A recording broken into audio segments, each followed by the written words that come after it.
নীল সংক্রান্তিতে মহাদেবের পুজো কে কে করেছেন?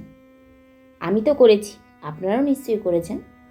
তো চলুন আজ আপনাদের জানাই নীল সংক্রান্তিতে কেন নীল ষষ্ঠীর পুজো করা হয়, বা নীল সংক্রান্তিকে কেন নীল ষষ্ঠী বলা হয়।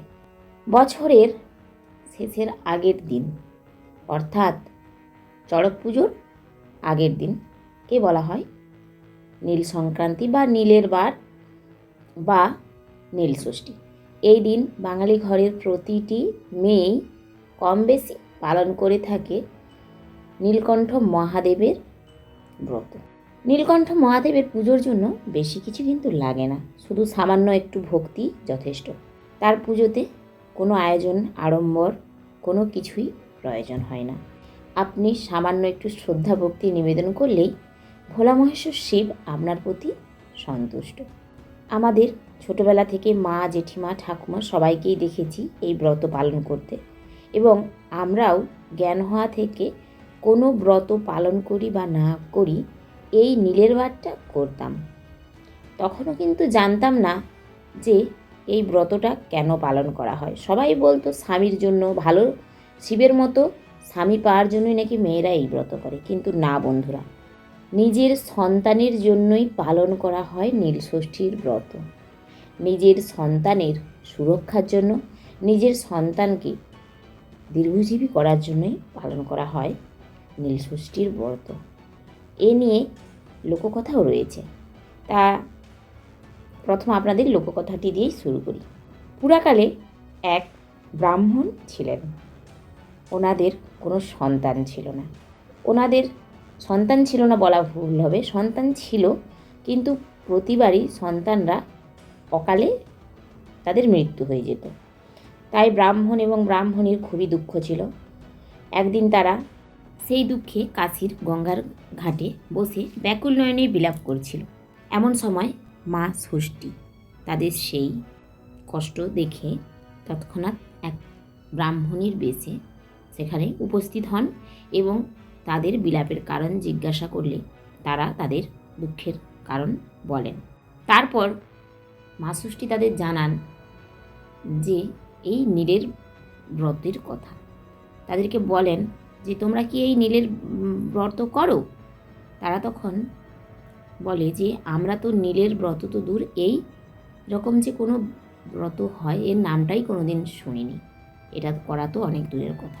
তখন স্বয়ং মা ষষ্ঠী তাদের ব্রত সম্পর্কে অভিহিত করেন।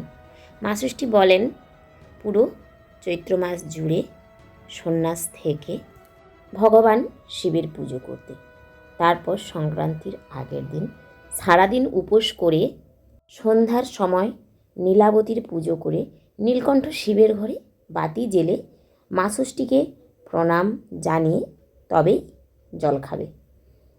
এই দিনটিকেই ষষ্ঠীর দিন বলা হয়। আর এই দিনে যারা ষষ্ঠীর বার করে তাদের ছেলে মেয়ে দীর্ঘজীবী হয়। একথা বলেই ব্রাহ্মণবেশী মা ষষ্ঠী ওখান থেকে অদৃশ্য হয়ে যান।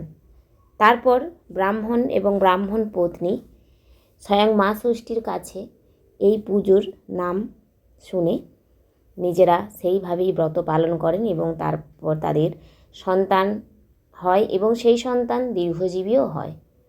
তাদের আর নিজের সন্তানের অকাল মৃত্যু স্বচক্ষে দেখতে হয় না এবং মর্তে তারপর থেকেই এই ব্রত এবং এই ব্রত কথা প্রচার হয়। এবার আসি এই দিনটিকে নীলষষ্ঠী বলার কারণ সম্বন্ধে। দেব অসুরের মিলিত প্রয়াসে যখন সমুদ্র মন্থনে হলাহল অথবা গরল বা বিষের উত্থান ঘটেছিল, সেই সময় সেই বিষটা কে পান করবে সেই নিয়ে সবার মধ্যেই এক ভয়াবহ হুলস্থুল কাণ্ড বেঁধে গিয়েছিল। তখন নীলকণ্ঠ মহাদেব স্বয়ং সেই বিষ নিজের কণ্ঠে ধারণ করেই কিন্তু নীলকণ্ঠ হয়েছিলেন।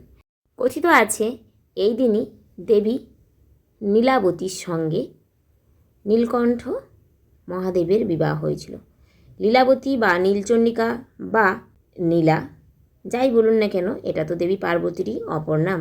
তাই বাংলা বছরের শেষের আগের দিনকেই হয়ে থাকে এই নীলষষ্ঠীর পুজো। সন্তানের মঙ্গলার্থে প্রতিটি মা এই পুজো করে থাকেন। নীলষষ্ঠীতে দেবী ষষ্ঠীর নাম আসার কারণটা হলো, যেহেতু দেবী ষষ্ঠী স্বয়ং নিজে এসে এই পুজোর মাহাত্ম্য মর্তে প্রচার করেছিলেন, তাই এই দিনটিকেই নীলষষ্ঠী বলা হয়। সন্তান লাভের বাধা থেকে মুক্তি পেতে, সন্তানের সুরক্ষার জন্য প্রতিটি বাঙালি মেয়েরই এই ব্রত করা উচিত। তো আমার সীমিত জ্ঞানভাণ্ডারে যতটুকু জ্ঞান আমি আহরণ করেছিলাম, ততটুকু জ্ঞানের একটু আপনাদের সঙ্গে ভাগ করে নিলাম। যদি কোনো ভুল বলে থাকি বা আমার দ্বারা যদি কোনো ভুল হয়ে থাকে, তাহলে নিজ গুণে ক্ষমা করবেন এবং ভালোবেসে আমার ভুলটুকু ধরিয়ে দেবেন। আজ আসি, টাটা।